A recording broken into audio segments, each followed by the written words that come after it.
Hello friends, কেমন আছো তোমরা সবাই? আশা করি খুব ভালো আছো, সুস্থ আছো। আমরাও খুব ভালো আছি। আজকে চলে এসেছি আবারও নতুন একটি ব্লগ নিয়ে। আজকে তোমাদের সাথে শেয়ার করছি শিলং থেকে আমাদের কাজিরাঙা পর্যন্ত যে জার্নিটা, সেই জার্নিটা। আর আমাদের এই ট্যুরটাতে সবথেকে ভালো আমাদের রিসর্ট বা হোটেল যেটাই বলো না কেন আমরা পেয়েছিলাম এই কাজিরাঙাতেই। কাজিরাঙার রিসর্টটাই ছিল আমাদের সবথেকে ভালো রিসর্ট।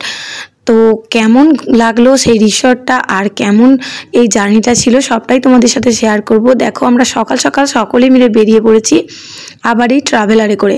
তো যাত্রাপথে একদমই সবুজে সবুজ, চারিদিকে চাষাবাদও হয়েছে আর অনেক জায়গায় গরু বাছুর সমস্ত কিছু, পুরো একদমই গ্রামের মতো। শিলং থেকে কাজিরাঙা পর্যন্ত দূরত্বটা ছিল প্রায় 5 থেকে 6 ঘন্টা। মানে সকালে বেরিয়ে আমরা প্রায় দুপুর 2টো নাগাদ ওখানে পৌঁছেছিলাম।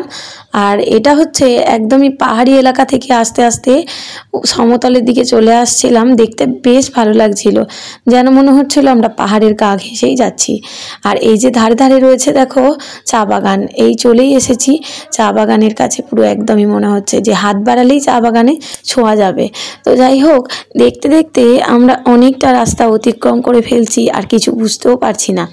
সকালের মিষ্টি রোদ্দু গায়ে মাখতে মাখতে সবাই এগিয়ে চলেছি এই সুন্দর মনোরম পরিবেশে। আমরা তো খুবই এনজয় করেছিলাম এই জার্নিটা। তো যাই হোক, গাড়িতে বেশ অনেকক্ষণ থেকে বসে থাকলে বিরক্ত লাগে অধিকাংশ সময়, কিন্তু এই যে যাত্রাপথটা ছিল এটাতে কোনো রকম কোনো বিরক্তি ভাব ছিল না। দেখো, দেখলেই ভালোভাবে বুঝতে পারবে কত গাছ আর গাছ, একদমই সবুজ।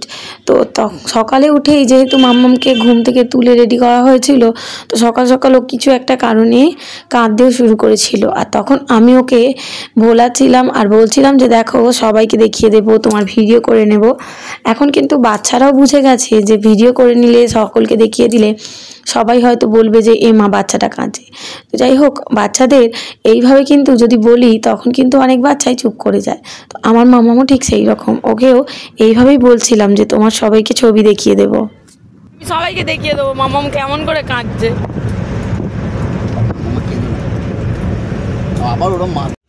এগুলো আমি অনেকক্ষণ থেকে ভাবছি এগুলো হরিণ নাকি বাছুর। আমি 2-3 জায়গায় দেখলাম।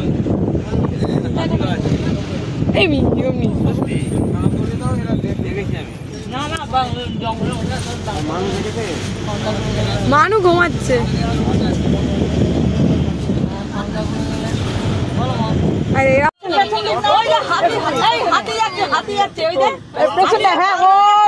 তো দূরে একটু পেছাও না, একটু পেছাও না।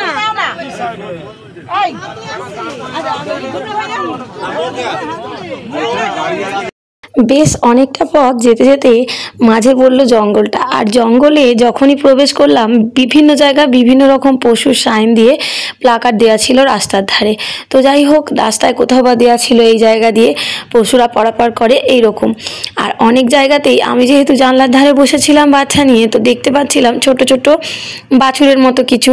সকলকে যখন বলছিলাম সবাই প্রায় প্রথম দিকে অস্বীকার করছিল যে না, ওগুলো হরিণ হতে পারে না। কিন্তু যখন অনেকটা সামনে থেকে দেখা গেল তখন সবাই বিশ্বাস করলো। ওই জায়গাটাতে হাতিও দেখা গিয়েছিল। আমি জুম করে তোমাদের দেখানোর চেষ্টা করেছি, কিন্তু অনেকটা দূরে থাকার কারণে হয়তো বুঝতে পারোনি। যাই হোক, অবশেষে আমরা পৌঁছে গেলাম আমাদের রিসোর্টে, ইজি রিসোর্ট। এই যে দেখো, এই রিসোর্টটা খুবই সুন্দর ছিল। সামনে থেকে দেখলে কিন্তু মনে হচ্ছে অনেক ছোট, কিন্তু ভিতরে অনেকটাই বড়। সবাই যে যার জিনিসপত্র নিয়ে নিচ্ছিল চাবি। আর এই যে এখানে বেশ অনেক ফুলের গাছও ছিল, অনেক সুন্দর আর অনেক ভালো লেগেছে রিসোর্টটাতে। এই দাদাদের যে ব্যবহার, এনাদের ব্যবহারও খুবই ভালো ছিল।